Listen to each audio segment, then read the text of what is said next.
ज़्यादा लोग सोचते हैं बस फोरआर्म को टेबल पे रख दो एक्सरे हो जाएगा, बट रियलिटी एक भी एंगल गलत हुआ तो डायग्नोसिस फेल हो सकता है। चलिए सीखते हैं परफेक्ट एपी और lateral positioning step by step.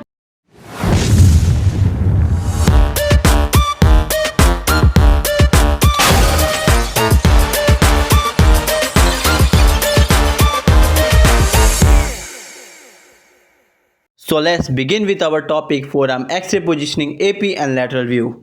Let's see the indications. चलिए कुछ indications देखते हैं कि हम forearm, AP और lateral view क्यों परफॉर्म करते हैं। Suspected fractures और dislocation of radius and ulna, कोई dislocation या फिर fracture की chances हैं radius ulna में, तब हम करेंगे। Assessment of bone alignment and healing, evaluation of bone lesions or infections, detection of foreign bodies, pre and post operative assessment, या तो सर्जरी से पहले या सर्जरी के बाद, या कोई फॉरेन बॉडी के डिटेक्शन के चांसेस है वहाँ पे, तो इस कंडीशन में हम फोरआर्म एपी या फिर लैटरल व्यू का परफॉर्म करते हैं। इंडिकेशंस के बाद अब हम देखते हैं patient preparation. Explain the procedure to the patient, patient को फुल प्रोसीजर को एक्सप्लेन करें। Remove any metallic objects jewellery from the area, कोई भी मेटलिक ऑब्जेक्ट्स या फिर ज्वेलरी फोरआर्म के एरिया के पास अगर है तो उसको रिमूव करें। Provide lead shielding as appropriate, ensure patient comfort and cooperation. ये चीज़ें हैं जो हम ध्यान रखते हैं पेशेंट प्रिपरेशन के वक्त। Now let's see the positioning. पहले हम देखते हैं एपी व्यू का पोजीशन कैसे करते हैं। Patient seated next to the table, patient table पे बैठेगा। Forearm fully extended and supinated, palm up, forearm जो है हमारा फुल एक्सटेंडेड रहेगा और सुपाइन पोजीशन में रहेगा, और पाम्स जो हमारे वो अपवर्ड की फेसिंग में करेंगे। Both wrist and elbow in the same plane, wrist और एल्बो हमारा एक ही प्लेन, एक ही बराबर प्लेन में रहेगा। Align forearm with long axis of image receptor, forearm को इमेज रिसेप्टर के लॉन्ग एक्सिस के साथ अलाइन करें। ये देखिए ऐसा होता है फोरआर्म एपी का पोजीशन, पाम्स अप हैं, फोरआर्म जो है वो इमेज रिसेप्टर के लॉन्ग एक्सिस के साथ अलाइन है। This is the patient position of forearm AP view.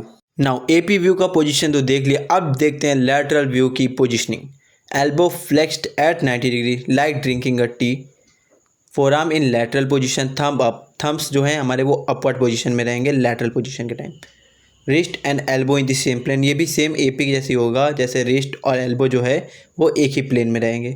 Ensure true lateral position by super imposing radius ulna, हमेशा जब भी लैटरल करें तो ट्रू लैटरल पोजीशन ज़रूर करें ताकि बोन्स हमारी सुपर इम्पोज ना हो।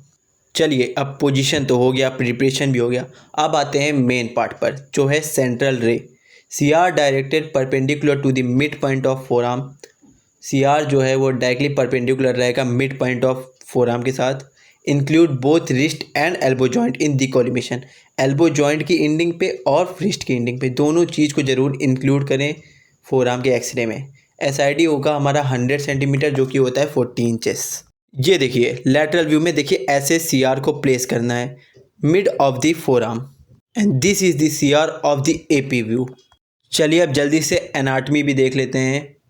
Radius and ulna entire length, पूरा इंटायर रेडियस और अल्ना हमारा विजुलाइज होगा। Wrist including carpals bone, carpal bones भी विजुलाइज होंगे।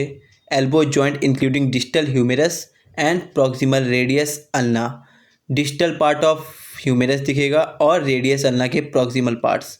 Soft tissues and trabecular bone pattern, soft tissues भी विजुलाइज होंगे और ट्रेबिकुलर बोन पैटर्न भी। ये देखिए ये हमारा एक्सरे फिल्म है फोरआर्म एपी और लैटरल का, ऐसे हमारा फोरआर्म एपी और लैटरल का रेडियोग्राफ आता है। देख सकते हैं entire radius ulna including carpus elbow joint, everything is clearly visualised. इसी में हम फ्रैक्चर्स, डिसलोकेशन, सारे इंडिकेशंस को भी चेक करते हैं।